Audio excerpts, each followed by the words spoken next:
Boa tarde. O Conselho de Ministros aprovou hoje as novas bases de concessão de 6 concessões rodoviárias, as conhecidas SCUTs, e o Sr. Secretário de Estado das Finanças, em conjunto com o Sr. Secretário de Estado das Infraestruturas, Transportes e Telecomunicações, farão de seguida a apresentação das alterações hoje aprovadas no Conselho de Ministros.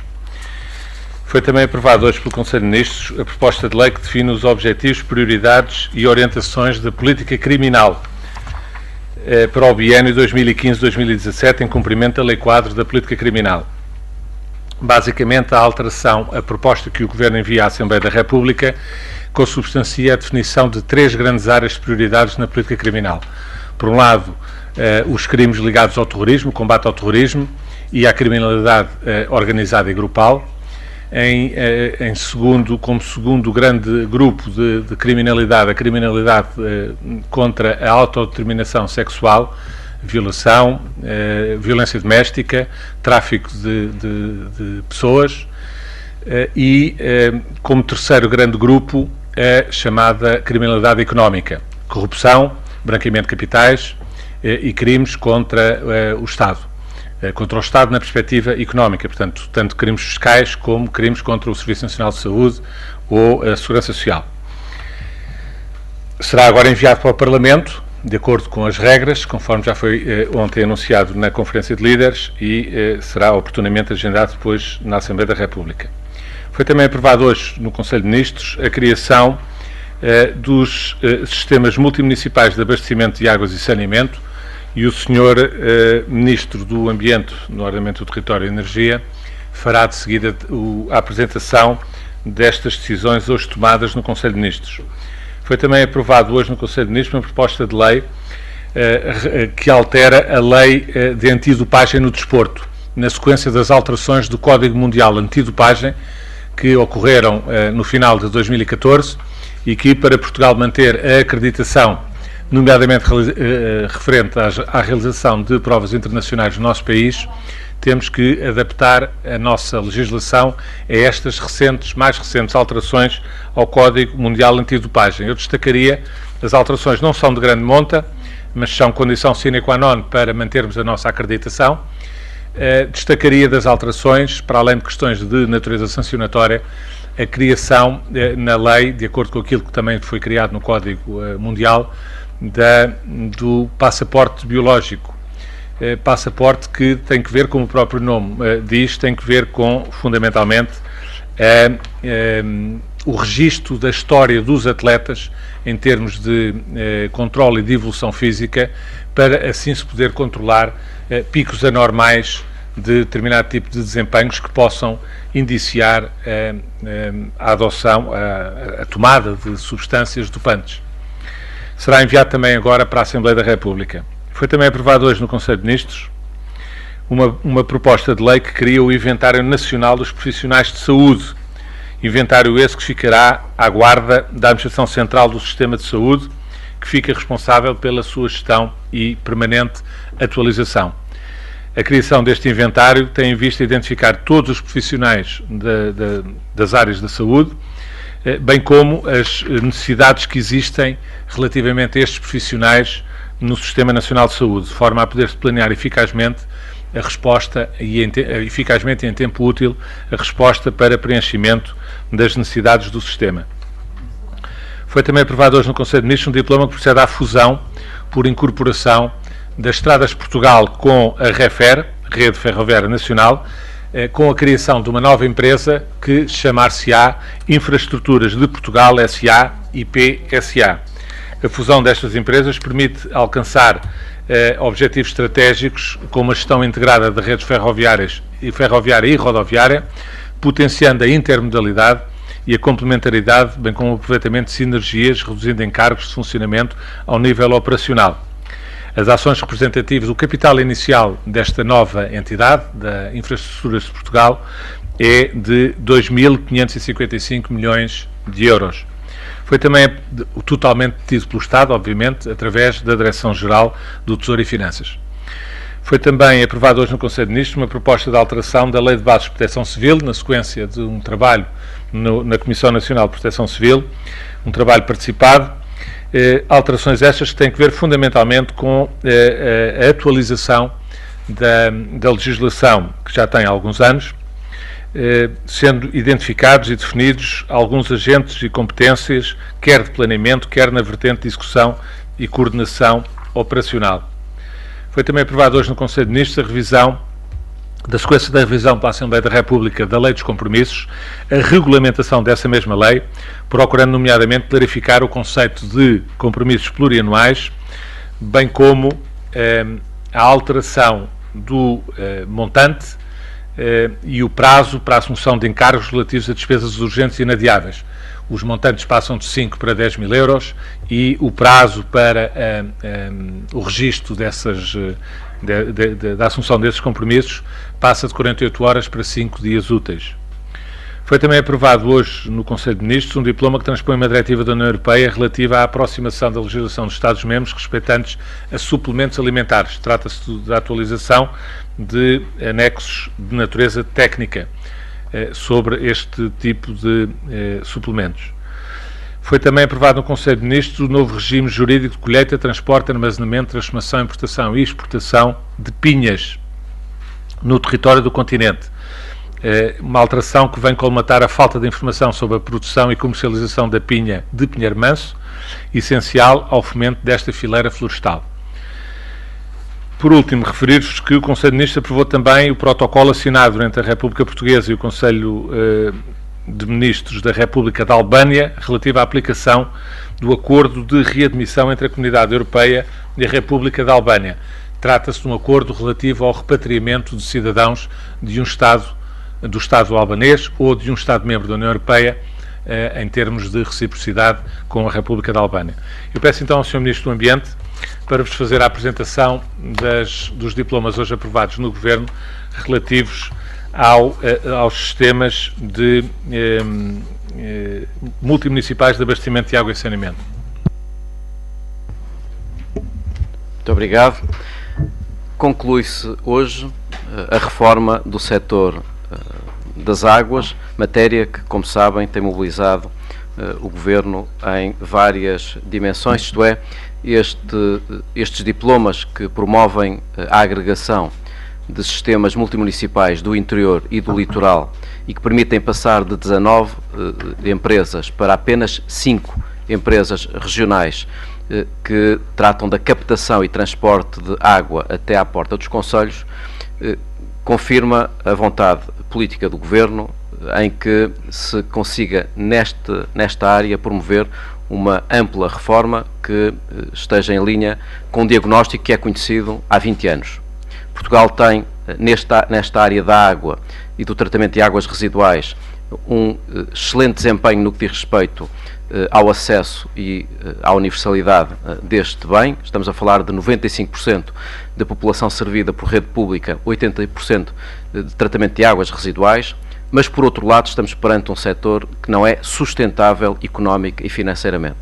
O setor da água nos últimos 20 anos gerou déficits tarifários que hoje atingem 600 milhões de euros, dívidas dos municípios de 600 milhões de euros, proveitos inferiores aos custos anuais em 35%, disparidades tarifárias entre interior e litoral podem ir numa razão de 1 para 3, com prejuízo do interior, perdas na distribuição de água aos cidadãos de 40% e em alguns municípios atinge mesmo 80%, e neste contexto o Governo entendeu que era necessário fazer uma ampla reforma, consistente, coerente e integrada, mais do que respostas simplistas que acabam por não traduzir uma visão sustentável. Nesse sentido, esta reforma correspondeu aos objetivos de eficiência, sustentabilidade económico-financeira, proteção ambiental e coesão territorial e desenvolveu-se em 5 pilares. Primeiro, na definição de um programa estratégico com a necessidade de 3.700 milhões de euros de novos investimentos, principalmente nas redes de distribuição em baixa. Trata-se do Pensar 2020, que foi já aprovado. Em segundo lugar, com o reforço da regulação independente no âmbito da ERSAR, que passa a definir tarifas nos sistemas em alta e promover recomendações vinculativas para a definição de tarifas nos sistemas municipais, de forma a garantir que não há novos déficits tarifários.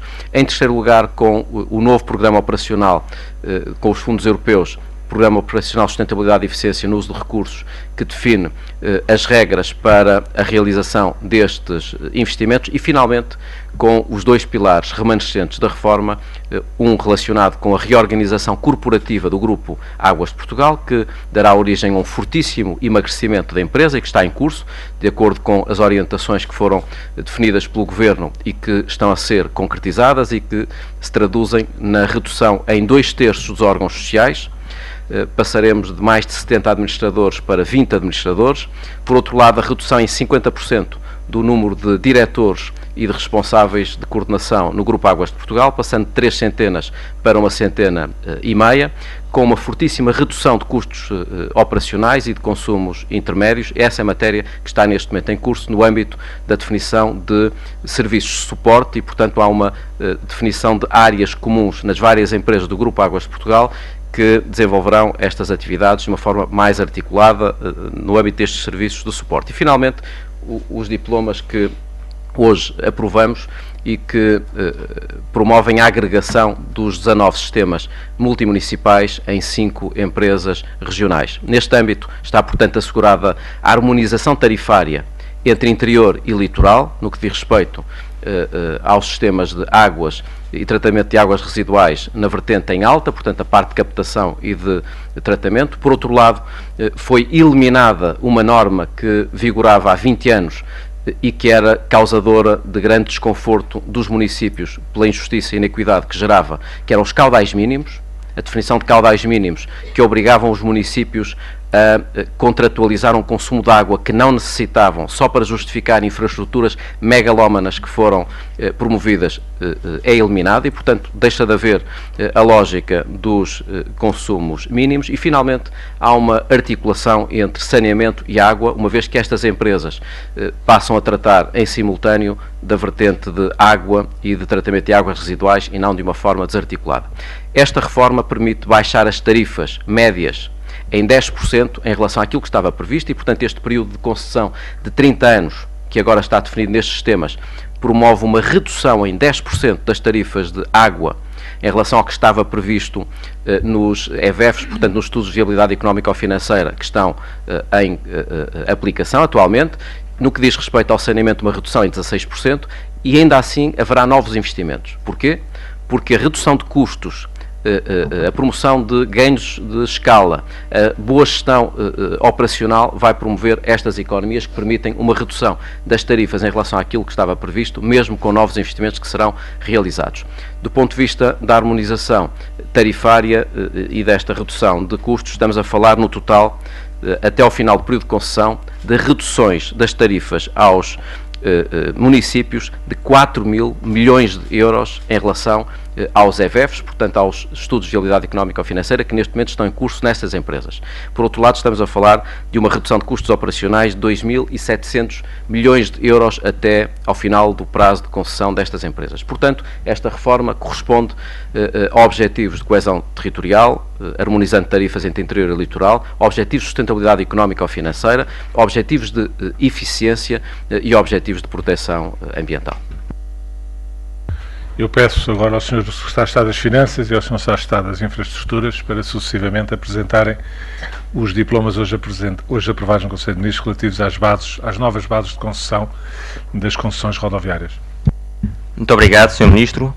Ora, a aprovação no Conselho de Ministros de hoje das 6 concessões rodoviárias faz parte integrante do processo de renegociação das parcerias público-privadas no âmbito das infraestruturas rodoviárias, renegociação que no seu conjunto representa para o Estado português uma poupança superior a 7.200 milhões de euros.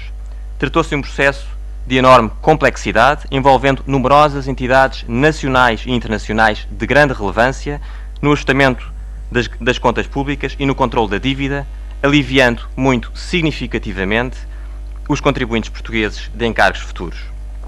Um dos aspectos centrais da renegociação das PPPs rodoviárias prende-se precisamente com a redução de rendas excessivas contratadas no passado e que sobreoneram o futuro dos portugueses até 2041. em face da necessidade de dar sustentabilidade às contas públicas e prosseguindo o objetivo de redução estrutural dos encargos emergentes dos contratos de concessão, a estratégia adotada foi a renegociação de todas as rúbricas passíveis de redução de encargos, sendo destacar neste contexto os esforços conduzidos no sentido de privilegiar, em termos de redução de encargos, a redução da rentabilidade acionista. É de destacar que nas 6 concessões cujas bases foram hoje aprovadas, prevê-se que a redução da rentabilidade acionista represente 44% do total de redução de encargos com as concessionárias. A par da redução da rentabilidade acionista, que, como disse, é o aspecto com principal impacto em termos de redução de encargos, as linhas estratégicas de negociação tiveram por objetivo a redução do esforço financeiro futuro do Estado português, também com a redução de encargos de cooperação e manutenção das infraestruturas, alinhando as exigências legais e regulamentares aos parâmetros europeus e ainda a redução de encargos com grandes reparações apropriando-se a Estradas de Portugal dos saldos de conta de reserva pelo concedente. Este é um processo que envolveu um compromisso por parte das concessionárias de forma a permitir que a redução de encargos é estável e estrutural e que garante a diminuição dos riscos de litigância associados à mesma. Assim, a renegociação das PPPs rodoviárias permite uma redução de encargos ao longo da vida útil dos projetos, garantindo nestes termos poupanças bem mais significativas do que aquelas que poderiam ser obtidas através de qualquer medida fiscal pontual que fosse aplicada às PPPs. De facto, a renegociação das PPPs rodoviárias é um processo sem paralelo que resulta de um alargado consenso no sentido de aperfeiçoar os termos da contratação e renegociação de parcerias público-privadas. Hoje existe mais informação, mais transparência e maior rigor no acompanhamento, na monitorização e na divulgação dos encargos plurianuais com PPPs. As reformas estruturais implementadas neste setor contribuíram para acautelar e prosseguir o interesse público, com a redução das rendas excessivas, contribuindo para a sustentabilidade das contas públicas e para o sistema de gestão rodoviária a médio e longo prazo.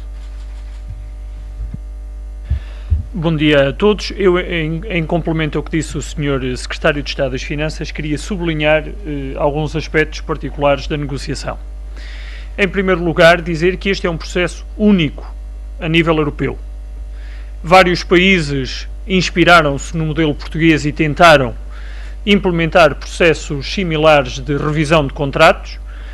Foram os casos da Irlanda, os casos de Espanha, os casos do Reino Unido, onde até se propuseram processos voluntários de renegociação, mas nenhum conseguiu chegar ao ponto a que nós chegamos, do ponto de vista de acordo entre todas as partes envolvidas. E eu recordo-vos que só a nível de bancos estamos a falar de mais de 60 entidades financeiras nacionais e internacionais envolvidas no processo de negociação só destas 6 concessões rodoviárias. Foi por isso um esforço grande, sem paralelo do ponto de vista europeu, que importa sublinhar porque a estabilidade das relações entre os Estados e os investidores promove o investimento, que é a única forma de nós recuperarmos a nossa economia.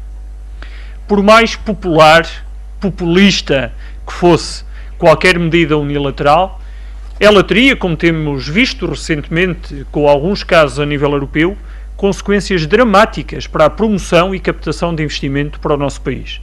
E por isso nós privilegiamos um diálogo franco, firme, mas também procurando dar perenidade e estabilidade às relações contratuais. Segundo aspecto importante, no momento em que nós chegamos a esta estabilidade nas relações contratuais, importa cumprimentar todas as pessoas que estiveram envolvidas, e foram muitas. Direta e indiretamente envolvidas do lado do Estado estiveram 22 pessoas. Houve mais de 150 reuniões, quer técnicas, quer de negociação, e até tivemos o caso curioso de haver uma criança que nasceu de uma dessas pessoas durante o processo negocial. Ou seja, estamos a falar de muito tempo, de muito esforço pessoal, de muitos servidores do Estado, que por vezes são tão maltratados na opinião pública, mas que aqui prestam um serviço de enorme valia para os contribuintes. Estamos a falar de poupanças estruturais que acontecem agora, que aconteceram nos anos que nos precederam e que acontecerão para o futuro. É também muito importante sublinhar parte dos 7,2 mil milhões de euros que o Sr. Secretário de Estado das Finanças muito bem referiu, foram já conseguidos nos exercícios orçamentais de 2013 e de 2014. porque no momento em que nós chegámos a acordo com as concessionárias e os seus acionistas, passámos imediatamente a seguir o perfil de pagamentos dos contratos que agora aprovamos. E no somatório dos 2 exercícios orçamentais de 2013 e 2014, a poupança alcançada foi superior a 500 milhões de euros face aos valores que nós herdamos e que estavam contratados por anteriores governos. Este processo é particularmente difícil de se conseguir porque estamos a falar de contratos que vinham de há muitos anos e de práticas de relação entre o Estado e parceiros privados também de há muitos anos. E o facto de nós termos conseguido, com o apoio também da opinião pública, mas com o sentido de responsabilidade e abertura dos parceiros privados, o facto de nós termos conseguido esta mudança estrutural de remunerar adequadamente o risco com taxas de rentabilidade que sejam ajustadas à realidade orçamental do país.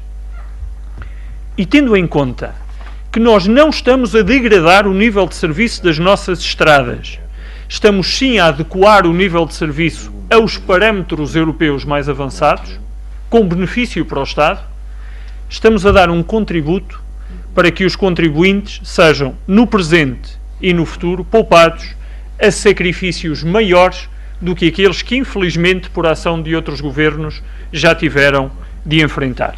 E nesta intervenção inicial, a minha nota final era exatamente de apoio a todo este processo que agora terá a sua sequência, com a apresentação de pacotes de documentos legais a ocorrer até terminarmos todo o processo legislativo.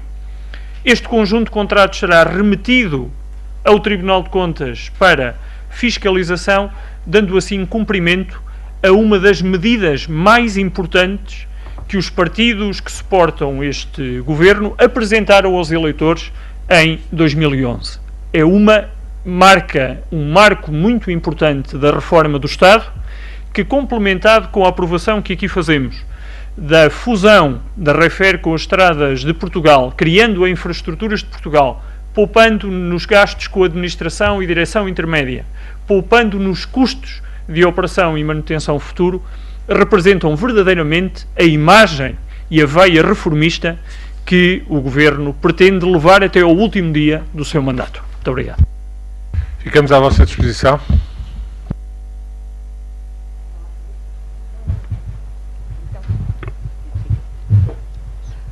Isabel Marques da Costa, da RTP. Eu tenho 3 perguntas. A primeira prende-se com a questão da criação do sistema multimunicipal de abastecimento de água. Queria lhe perguntar, falou na redução dos tarifários, que é a questão que mais premente para os consumidores, porque a discrepância, a minha pergunta é esta, se a discrepância de tarifas vai sempre existir, ou seja, vai haver sempre quem pague mais e quem pague menos pela água que consome. Depois outras 2 perguntas à parte destes temas que foram agora falados. Uma delas era um comentário às dívidas de Portugal há 2 anos estar com taxas de juros negativas, um valor mais baixo desde sempre, e aproveitando a presença do Secretário de Estado dos Transportes em relação à nova ameaça de greve dos pilotos da TAP, e concretizando a pergunta, o sindicato exige o cumprimento de 2 pontos que não estavam no acordo, o pagamento de diuturnidades e também a participação na TAP. Queria lhe pedir um comentário a esta ameaça de nova paralisação. Obrigada. Muito obrigado. Em relação a esta fusão das empresas, gostava desde logo de anunciar que, no âmbito da decisão que o Governo tomou, as sedes sociais das empresas também traduzem esta importância que damos à coesão territorial. Isto é, a sede das Águas do Norte não será no litoral, será em Vila Real. E, portanto, as Águas do Norte, que promovem a fusão da Cimedouro, das Águas de Douro e Paiva, das Águas Noroeste e das Águas de Trás-os-Montes e Alto Douro, e, portanto, que envolvem todo o setor, desde o interior até ao litoral norte, terá sede em Vila Real. As Águas do Centro-Litoral terá sede em Coimbra, envolvendo a Cimelis, as Águas de Mondego e a Cimberria, portanto, fundo de 3 empresas numa empresa. A empresa de Águas de Lisboa e Val do Tejo, que promove a fusão de Zezericó, Águas do Centro, Águas do Oeste, Cimo-Tejo, Saneste, Cimar Sul, Norte Alentejano e Centro Alentejano, terá sede na Guarda. A EPAL, obviamente, mantém a sede em Lisboa, sendo que a EPAL e as águas de Lisboa e Vale do Tejo serão geridas de uma forma comum, numa fusão operacional com o mesmo Conselho de Administração. No que diz respeito às águas públicas do Alentejo e às águas do Algarve, não existe alteração, mantém-se quer a composição atual, quer a sua localização. Sobre as tarifas. O facto de juntarmos empresas do litoral e do interior e que passam a ser geridas com os mesmos ativos, com os mesmos recursos humanos, define uma tarifa única.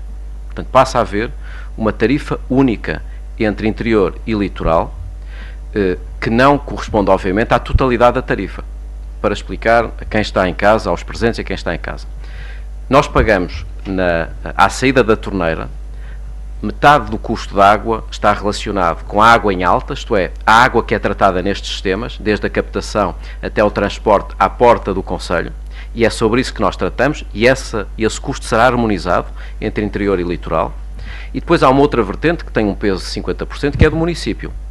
E aí esperamos também que exista uma cada vez maior harmonização, e por isso é que a lei da fatura detalhada e o reforço das competências da ERSAR aponta para regras vinculativas da definição de tarifas, para que as tarifas recuperem todos os custos. Sendo muito prático, muito pragmático, para dizer a quem está em casa o que é que vai acontecer. As tarifas vão convergir num prazo de 5 anos, portanto haverá um período de convergência de 5 anos, até chegarmos à tarifa única entre interior e litoral, e de uma forma, a título de exemplo, os cidadãos do interior norte, por exemplo, Trás-os-Montes, verão reduzida a sua tarifa de água e saneamento mensal em 3 euros, de imediato, e os cidadãos do litoral norte terão um agravamento gradual, muito gradual, de 30 cêntimos ao longo de 5 anos. Isto é, ao fim de 5 anos, os cidadãos do litoral norte pagarão a mais 1,5 € na sua tarifa mensal, 30 cêntimos por ano, que nos parece um valor aceitável, na medida em que estamos a permitir a redução imediata, num só ano, das tarifas ao interior, em 3 euros. O mesmo acontece não só no norte, mas também no centro e no sul. Esta é uma dimensão prática, não só da reforma do Estado, mas da coesão social e territorial. Como bem sabe, durante muito tempo procurou-se desenvolver um debate manicaísta sobre a reforma do setor das águas entre aqueles que achavam que a única solução era ou não fazer nada, empurrando para as próximas gerações, ou privatizar. E este governo sempre disse que não ponderava, não equacionava, não admitia a privatização das águas, como também não admitia que nada se fizesse e continuássemos a ter um setor insustentável, com déficits tarifários, incapazes de realizar novos investimentos. A solução foi, portanto, esta reforma muito ampla e muito abrangente, que não envolveu só a coesão territorial e a harmonização de tarifas, mas principalmente pôr fim aos déficits tarifários, à insustentabilidade financeira. Julgo, portanto, que os sacrifícios que são pedidos ao litoral são muito pequenos por comparação com os benefícios que 3/4 dos concelhos terão no interior, e por outro lado, estes sacrifícios pequenos que são pedidos aos municípios do litoral são muito menos do que eram esperados, uma vez que promovemos um fortíssimo emagrecimento do Grupo Águas de Portugal, com uma redução de custos operacionais médios anuais de 90 milhões de euros e com poupanças que no total excederão os 2.700 milhões de euros com benefícios dos consumidores. Quanto à questão que me colocou sobre as taxas de juros negativas, que terão hoje pela primeira vez sido colocadas pelo mercado nesse patamar, o comentário que eu não quero deixar de fazer é de que, obviamente, são boas notícias e, sobretudo, são a confirmação da confiança que, em termos internacionais, as políticas e a trajetória da economia portuguesa merece. Nem se diga, como a oposição a este governo gosta muito de dizer, de que isso é apenas fruto das políticas do Banco Central Europeu. No mesmo dia em que assistimos a taxas negativas a 2 anos para Portugal, por exemplo, as taxas a 5 anos para a Grécia estão acima dos 15%, o que fala por si. Grécia, cujo governo e cujo partido do governo continua a ser, pelos vistos, o guru das políticas, quer do Partido Socialista, quer dos outros partidos à esquerda, que continuam a reivindicar, aparentemente, não se percebe bem como nem porquê, mas a elogiar a atitude e o posicionamento que esse governo tem relativamente às políticas europeias. É, portanto, uma boa notícia, obviamente, embora, como sabe, os mercados flutuam e flutuam normalmente.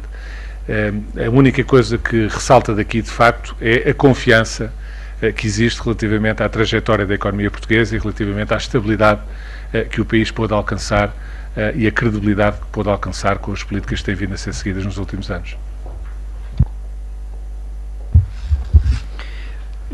Bom, quanto à questão que colocou dos pilotos, não tendo sido obviamente uma matéria discutida em Conselho de Ministros, eu gostava de revisitar o processo que existiu no final do ano passado. Perante um conjunto de preocupações legítimas que os trabalhadores tinham, o Governo aceitou a criação de um grupo de trabalho no sentido de procurar harmonizar as matérias que eram passíveis de acordo, deixando desde logo completamente claro as matérias que não eram passíveis de acordo. E podia até ter ficado alguma ambiguidade sobre as duas matérias que referiu. O que acontecia às diuturnidades que tinham ficado suspensas durante um período de tempo e o que é que aconteceria à percentagem de capital que os pilotos reivindicam para a companhia aérea. Mas essas matérias foram discutidas e clarificadas desde logo. Em primeiro lugar, as diuturnidades que foram congeladas são, na sequência do processo de privatização, descongeladas, porque a maioria do capital é transferido para um parceiro privado, mas não tem qualquer efeito retroativo. E, portanto, as políticas remuneratórias, em geral, sobre essa matéria ou quaisquer outras, são da competência dos futuros acionistas da TAP, sendo que neste momento o Estado, enquanto detentor de 100% do capital da TAP, está vinculado às obrigações que estão previstas na Lei do Orçamento de Estado e, portanto, o congelamento das diuturnidades é uma realidade. Isso foi dito com esta clareza. E foi dito com uma clareza tal que, repare, nenhum outro sindicato que esteve sentado connosco à mesa reivindica esse aspecto. Ele não foi discutido como matéria passível de acordo e foi clarificada a posição nos termos que eu lhe referi. Sobre a percentagem de capital, é uma reivindicação antiga, mas também já muito antiga é a posição que o Estado tem nessa matéria. O Estado muniu-se de um parecer que é público, está publicado no Diário da República, do Conselho Consultivo da Procuradoria-Geral da República, que também concluiu que é ilegítima a pretensão dos pilotos de ficarem com uma percentagem até 20% do capital da companhia. Ora, sendo a companhia do Estado e, portanto, através do Estado, de todos os portugueses, a que propósito é que legitimamente nós haveríamos de conceder a uma determinada classe de trabalhadores uma certa percentagem do capital da companhia, tanto para mais, não havendo uma base legal para o efeito. E isso foi uma das matérias que ficou clarificada na primeira conversa que existiu, ainda antes da formação do grupo de trabalho. Nós dissemos desde o início que havia coisas que não eram passíveis de ser discutidas. E estas eram algumas delas. Daí que nós estranhamos esta posição e, como disse ontem, e muito bem o Sr. Ministro da Economia, os homens de palavra cumprem os acordos. O acordo não foi construído para ganhar tempo, para disfarçar tensões. Foi um processo de diálogo constante e de franqueza nas posições que cada um assumiu. E agora é a altura de cada um assumir as responsabilidades que lhe cabem na execução deste acordo. E por isso eu faço daqui um apelo para que esse acordo seja cumprido e não me passa pela cabeça que possa ele ser revertido por posições que estavam clarificadas no passado e que agora, por algum motivo, se queiram voltar a reabrir. Muito obrigado. Jennifer Mota, da agência Lusa.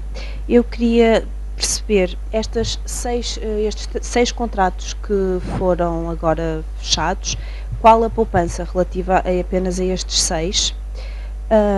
Também saber se foi mais difícil negociar com as concessionárias ou com a banca, e fazer um ponto de situação sobre as restantes concessões cujos contratos estão a ser renegociados neste momento. Muito obrigado. Em resposta à questão que colocou, estes 6 contratos reduzem os encargos em cerca de 2.000 milhões de euros durante a vida útil dos projetos. Isso significa que os encargos referentes a estas 6 concessões, que se elevavam a cerca de 11.400 milhões de euros durante a vida útil dos contratos, são reduzidos para menos de 9.500 milhões de euros.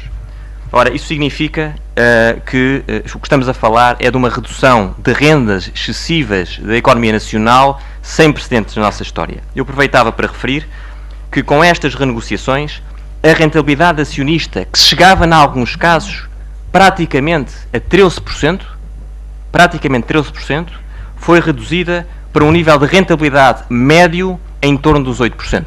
E, portanto, houve realmente uma redução estrutural dessas rendas excessivas, feita de forma efetiva e permanente e minimizando, naturalmente, pela gênese das negociações que foram encetadas, os riscos de litigância associados. Na sequência, portanto, os outros processos estão também em fase de conclusão, significa que seguirão o mesmo caminho, pelo que as suas bases serão, a breve trecho, também elas aprovadas, ou pelo menos seguirão o mesmo caminho.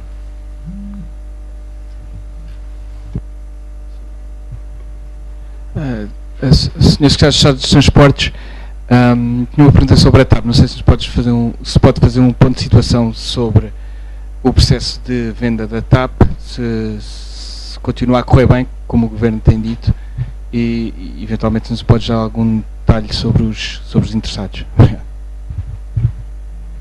Obrigado pela pergunta. Eu julgo que o Governo nunca qualificou como é que o processo está a correr. Diz apenas que o processo decorre. E, portanto, como o processo decorre, não é adequado que se faça mais qualquer comentário. Está a execução normal do processo. A data prevista para a entrega de propostas vinculativas é conhecida a 15 de maio e, portanto, os trabalhos para que essa data seja cumprida têm estado a ser levados a cabo pelas entidades envolvidas. Muito obrigado.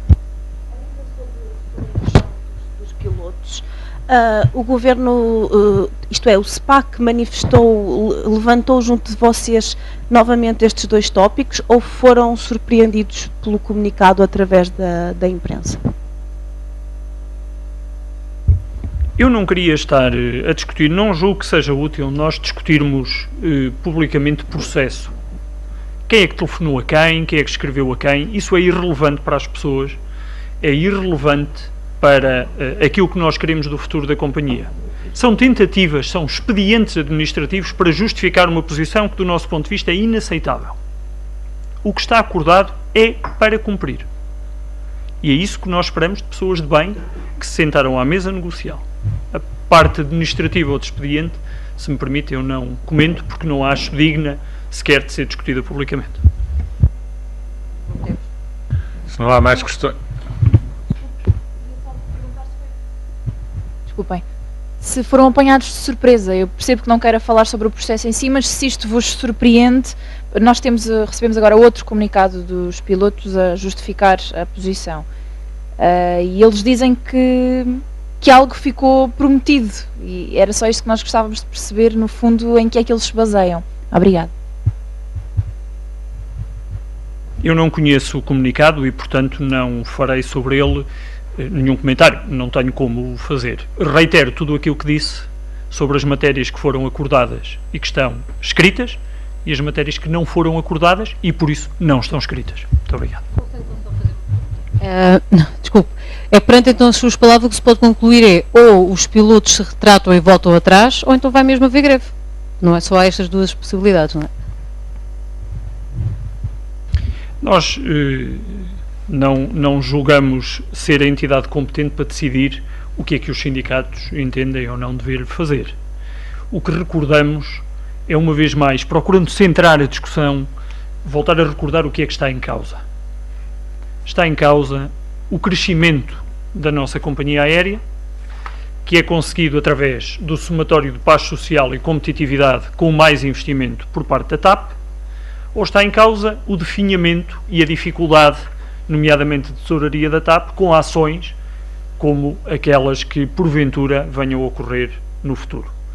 Eu julgo que, como todos os portugueses querem que a TAP cresça e que continue a desempenhar o papel que tem desempenhado na nossa economia, o que nós devemos é procurar estabilidade nas relações laborais para que os clientes continuem a ter confiança que a companhia operará todos os dias. Muito obrigado. Muito obrigado, bom almoço e boa tarde.